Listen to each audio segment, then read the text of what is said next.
start with the basics. What exactly is a clause? In grammar, a clause is a group of words that contains both a subject and a predicate. Clauses are the building blocks of sentences, and understanding them is key to mastering sentence structure. There are two main types of clauses: independent clauses and dependent clauses. Independent clauses can stand alone as complete sentences, while dependent clauses cannot.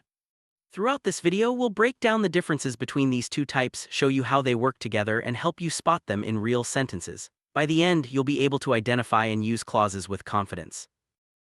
Now let's dive deeper into the two main types of clauses. An independent clause, also called a main clause, has both a subject and a verb and can stand alone as a complete sentence. For example, I went to the beach last Saturday. On the other hand, a dependent clause or subordinate clause also has a subject and a verb, but it cannot stand alone. It needs to be attached to an independent clause to make sense.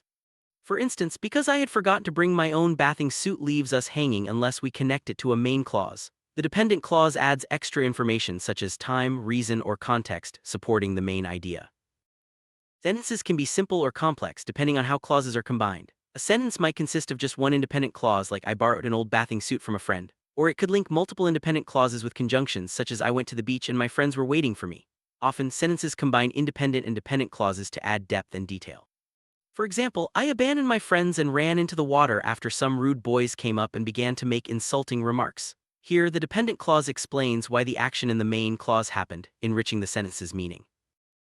Let's put your knowledge to the test with some real examples. Consider the sentence, while the waist on my borrowed suit would have been tight on a doll. This is a dependent clause, it can't stand alone. In contrast, my friends invited me to play in the sand with them is an independent clause and forms a complete thought. When you read or write, look for the subject and verb in each group of words. Ask yourself, does this group make sense on its own? If not, it's likely a dependent clause.